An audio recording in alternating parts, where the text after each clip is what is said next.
Bonjour à tous, j'espère que vous allez bien tout d'abord. Donc là, 2024, pas mal de vulnérabilités impactant donc, les éditeurs de cybersécurité.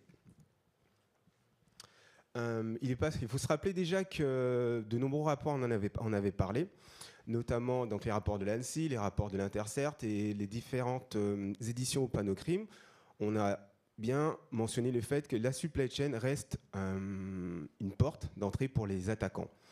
Et 2024 ne déroge pas à cette règle. En revanche, ce qu'il faut se rappeler, c'est que les éditeurs de cybersécurité font partie de cet écosystème, donc font partie de cette supply chain et sont des cibles de choix. Oui, 2024 a été marqué justement par l'augmentation de l'utilisation de failles Zero Day. Donc on a vu un travail très important des groupes d'attaquants. Et ce sont des observations qui nous sont remontées à la fois par le CERT-FR, le NCSC UK et également l'US CISA. Donc c'est des éléments très intéressants. En quelques chiffres, on a voulu vous faire une compilation justement du catalogue CISA-KEV qui correspond aux vulnérabilités qui sont les plus exploitées remontées par le CISA en 2024. Donc pour des raisons de lisibilité, on vous a fait le top 30 des éditeurs. Donc on peut souligner quelques points importants. Les éditeurs qui sont les plus touchés sont les plus répandus sur le marché. Et c'est naturellement que les attaquants vont exploiter les failles sur ces éditeurs. Le nombre d'ajouts de vulnérabilité est resté stable entre 2024 et 2023 avec 186 ajouts. Et les vulnérabilités ajoutées en 2024 concernent pas seulement que des vulnérabilités de 2024, mais on a retrouvé une vulnérabilité de 2012 qui souligne justement la difficulté des entreprises à faire du patch management dans des environnements obsolètes. Pour ce Panocrime, on a voulu vous faire un petit best-of des éditeurs. Voilà, l'idée en fait, c'est de remonter sur quelques éditeurs un peu clés et pour vous expliquer un peu les différentes vulnérabilités. Donc commençons par CrowdStrike. Là, ce n'est pas une attaque informatique à proprement parler, plutôt une mise à jour défectueuse. Mais qui a touché des millions de postes Windows et énormément d'entreprises. C'était au niveau de l'EDR, donc le Falcon, de CrowdStrike. Ce qui est à noter, c'est qu'au début, c'était Microsoft qui avait été pointé du doigt, puisque c'était que des machines Windows. En revanche, CrowdStrike s'est rendu compte que ça venait de leur mise à jour. Donc ils ont réagi assez vite, puisqu'on voit avec la timeline qu'en moins d'une heure et demie, ils ont été en capacité, d'une part, de sortir un correctif, et de deux, une procédure associée.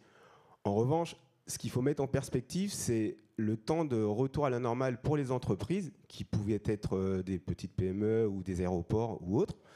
Et au final, même si on voit sur le côté qu'on a une procédure très claire, quand il faut intervenir dans des locaux assez rapidement et remettre en état le système, on a ce brave monsieur avec son échelle qui essaie de faire du mieux qu'il peut avec ses outils.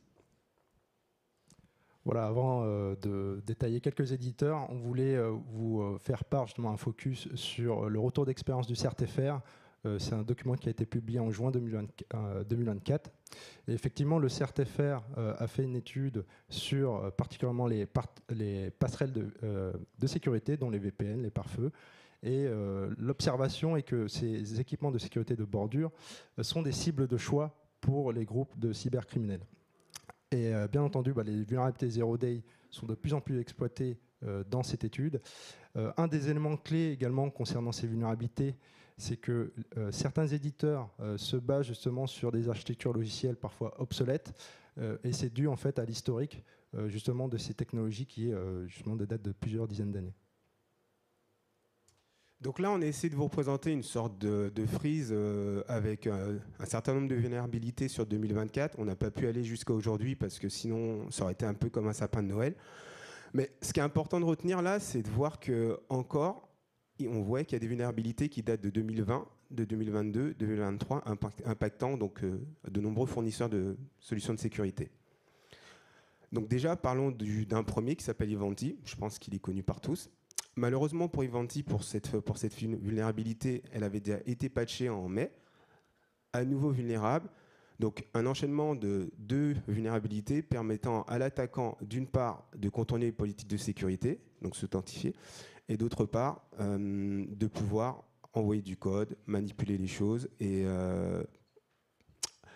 faire ce qu'il veut sur les appliances qui étaient compromises. Ngog, vous avez parlé des firewalls, donc, ou des pare-feux, pardon.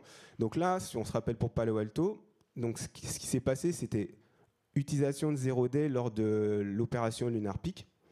C'est plus de mémoire 2000 firewalls qui étaient impactés. Et là encore, on se retrouve dans le même cas de figure, utilisation de deux vulnérabilités. La première permettant de contourner l'authentification de l'interface de gestion. Une fois qu'ils ont un pied sur le système, la deuxième est utilisée pour faire une élévation de privilèges. Donc en gros, on passe d'un compte utilisateur classique à un compte super utilisateur, souvent appelé root. Et derrière, l'attaquant est capable de passer toutes les commandes sur les équipements compromises et toutes les actions. Et pour finir, donc on a Fortinet, qui là, c'était au niveau donc d'un démon qui s'appelle FGMD. Et ce démon était dans différents systèmes, dont notamment le FortiOS. Donc ça impacte directement les FortiGate, qui sont les pare-feux donc de Fortinet. Et là, on se retrouve encore une fois avec contournement de la politique de sécurité, élévation de privilèges et prise de contrôle de l'attaquant. Côté Microsoft, le CISA américain a publié un rapport justement lié à une intrusion sur les infrastructures internes de Microsoft qui a impacté justement les administrations américaines durant l'été 2023. Donc le rapport a été publié en mars 2024, ce qui a fait réagir Microsoft avec le Secure Future Initiative, où les messages justement sécurité ont été appuyés par le PDG de Microsoft. Donc on espère que ça va faire bouger les mentalités auprès des différentes entreprises et des éditeurs.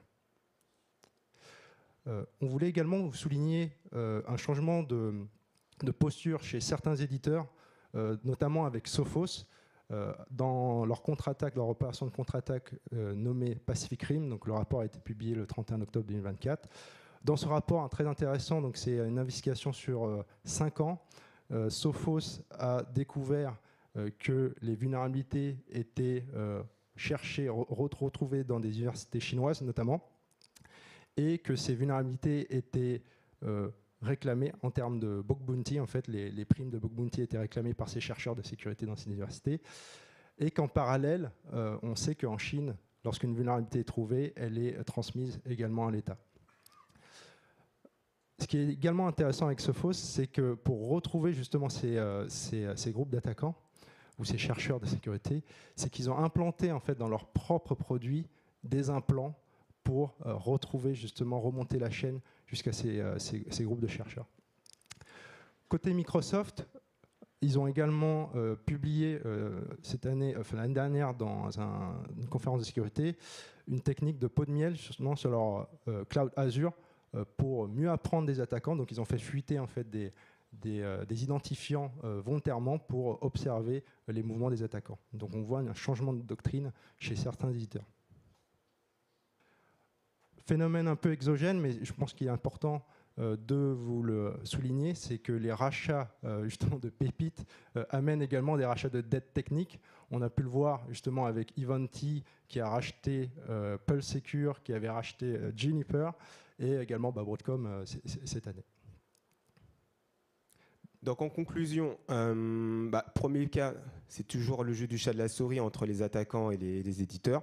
Donc dès qu'il y a une vulnérabilité qui est trouvée, il faut trouver un correctif et le mettre à disposition pour ses clients. Ce qui, finalement, d'un point de vue défenseur, on arrive à une certaine overdose de patch, si on peut dire, puisqu'on vient juste de finir sa campagne de mise à jour et peut-être 2 semaines plus tard, 3 semaines plus tard, il faut à nouveau repasser donc ces correctifs sur ces équipements. Et ça devient assez fastidieux pour les équipes de défense. Oui. Sur le troisième point, en fait, qui a été remonté également par le CERT-FR dans son rapport, c'est que certains éditeurs utilisent des interfaces web avec des technologies, on va dire, obsolètes, mais pour également illustrer un peu ces propos dans l'image que vous voyez, c'est que parfois les éditeurs utilisent des librairies qui sont elles-mêmes vulnérables. Donc on a une chaîne d'approvisionnement, donc une vulnérabilité comme on a pu la voir cette année sur des librairies de type XUtils. On pourrait les retrouver chez les éditeurs, malheureusement.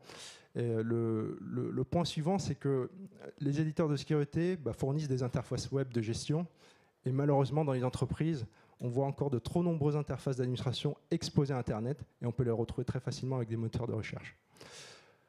Concernant les rachats successifs qui influencent justement les chaînes de support et de R&D, ce sont des opportunités pour les attaquants justement pour s'introduire ou se prépositionner dans les entreprises. Merci. Merci.